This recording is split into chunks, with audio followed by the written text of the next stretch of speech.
देता है। जैसे सन 76 में, सन 76 से पहले निराकार बाप शिव ने ब्रह्मा के मुख से जो मुखवंशावली बच्चे बने, मुख से निकले हुए ज्ञान को जिन्होंने सुना, समझा और धारण किया, उन बच्चों ने बाप को पहचाना, बाप के कार्य को पहचाना, बाप के कार्य में सहयोगी बने, ईश्वरीय सेवाधारी बने।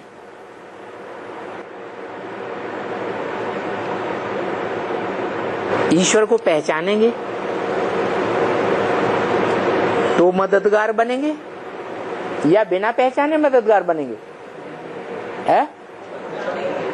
बिंदु रूप में पहचानेंगे कि हम बिंदु बिंदु आत्माओं का बाप ज्योति बिंदु है,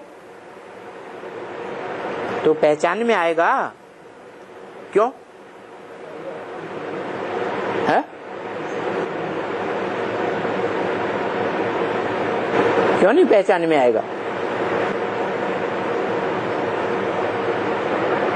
अरे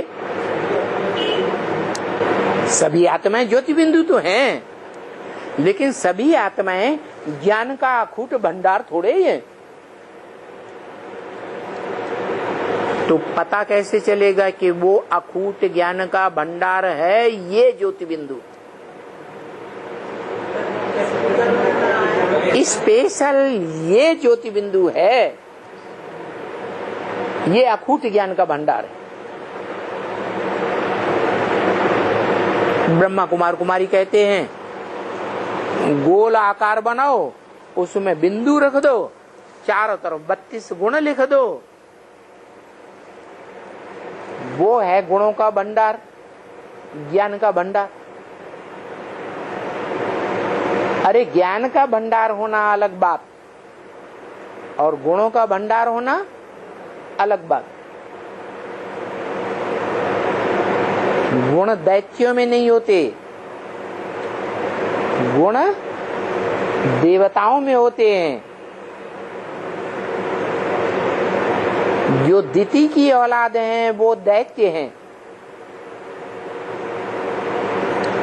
दिति माने खंडित आचरण,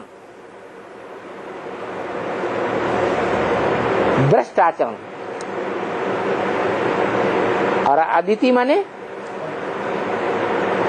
अखंड ब्रह्मचारिणी। जो भारत में गायन है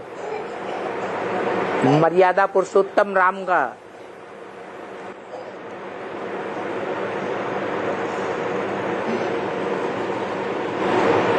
एक का संग करना चाहिए, एक की बात सुनना चाहिए,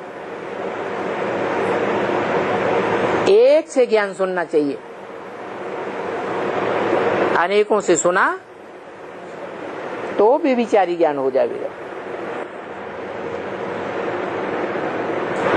तो जो अदिति की संतान है वो अद्वैत देवताएं बने। किसकी संतान? माता ही ऐसी है। जो अभी भी दुनिया में गायन चलता है, भारत में खास, घर की धरित्री अच्छी हो तो घर स्वर्ग बन जाता है, और घर की धरित्री गृहिणी अच्छी नहीं है, दुष्ट कर्म करने वाली है, तो घर नरक बन जाता है। तो ये दिखाया है कि कश्यप ऋषि के 2 पत्नियां थी। काश्य माने याद का तेज, पा माने पीने वाला, माने याद का तेज पीने वाले में योग की विशेष शक्ति थी। पक्का योगी था,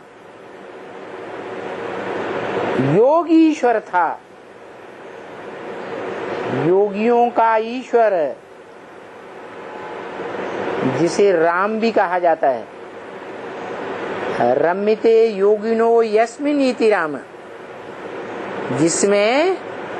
जिसकी याद में योगी रमण करते हैं। किसकी याद में? धनुष बाणधारी की याद में है? नहीं, धनुष बाण है तो युद्ध के लिए तैयार है या युद्ध का कार्य पूरा कर लिया? युद्ध के लिए तैयार है। जीत पाली या जीत पानी है? हैं? जीत पानी है, अभी विश्व विजयी तो नहीं है। तो वो स्वरूप कौन सा है जो विश्व विजयी रूप है, सारे विश्व के ऊपर कंट्रोलर करने वाला है, और वो ज्ञानी आत्मा भी है, ज्ञान का अखूट भंडार भी है, और साथ साथ योगी भी है। शिव बाप को योगी कहेंगे, है? शिव बाप ज्योति बिंदु को, जो बिंदु बिंदु आत्माओं का बाप है, उसे योगी कहेंगे, है? क्यों? वाह भाई, है? शिव बाप योगी ही नहीं है। अगर कहें कि योगी है तो किससे योग लगाता है?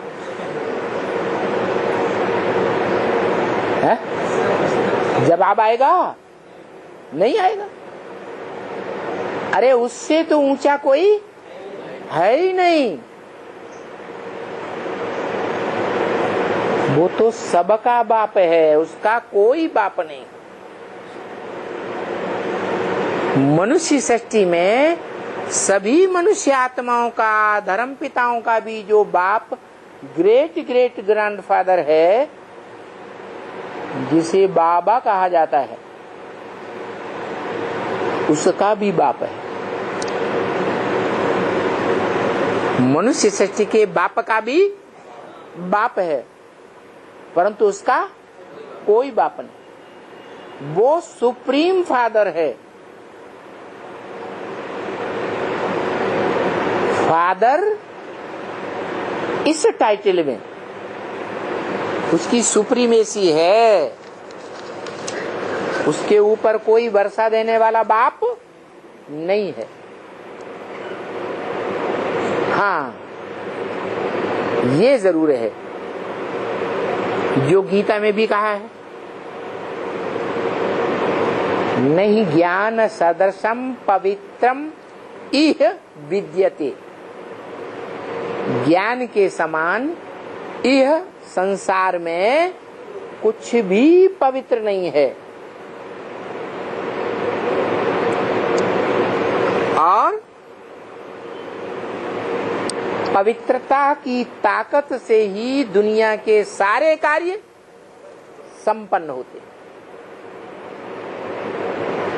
अच्छे से अच्छे कार्य भी और बुरे से बुरे कार्य भी पवित्रता की पावर से संपन्न होते हैं। तो शिव बाप अखूट ज्ञान का भंडार तो है, लेकिन उस अखूट ज्ञान के भंडार को कैसे यूज करता है?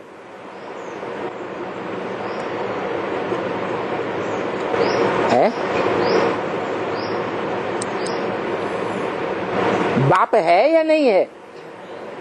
बाप है तो वर्षा देने वाला है या नहीं है? तो अपने बड़े बच्चे को इस संसार में चुनता है, वो सत्य है, सत्य चित्त आनंद है, गॉड इज ट्रुथ है, ट्रुथ इज गॉड कहा जाता है। तो काय का वर्षा देता है? सत्य ज्ञान का वर्षा देता है। जो कुछ बताता है सत्य ही बताता है, या परसेंटेज में कुछ झूठ भी बताता है? हाँ, और सत्य ही शिव है। तो जो सत्य बताता है, लेकिन वो आत्मा सत्य कर्म करके दिखाती है। हा? क्यों है? क्यों? उसको कर्मेंद्रियां है ही नहीं। सत्य का वर्षा देती है। मनुष्य सृष्टि के बाप को, अथवा आत्मा आत्मा भाई भाइयों में जो बड़ा भाई आत्मा है, उस बड़े भाई को सत्य का, ज्ञान का अकूट भंडार का वर्षा देकर जाती है। उस अकूट ज्ञान के भंडार के आधार पर वो मनुष्य सृष्टि का बाप प्रैक्टिकल में योगी बनता है। क्या? योग का आधार क्या हुआ? अरे ज्ञान। तो ज्ञान उससे मिला, उस ज्ञान के आधार पर कर्म किए, और जो कर्म किए वो बाप समान कर्म किए या अपनी मनमत पर कर्म किए? है? बाप समान बड़े से बड़ा कर्म क्या है? जो बाप इस सृष्टि पर आकर के मनुष्य तन में करता है, मुख से ज्ञान देता है। बाप का धंधा क्या है? ज्ञान देना। तो बच्चों का धंधा क्या है? ज्ञान देना और ज्ञान लेना। ये बड़े से बड़ा धंधा जो करता है वो बड़े से बड़ा ब्राह्मण कहा जाता है। जो बड़े से बड़ा ब्राह्मण, वो ही दुनिया में बड़े से बड़ा देवता बनता है। सतयुग में बड़े से बड़ा देवता, त्रेता में बड़े से बड़ा क्षत्रिय, द्वापर में बड़े से बड़ा वैश्य, विशेष कर्म करने वाला, आरंभ करने वाला।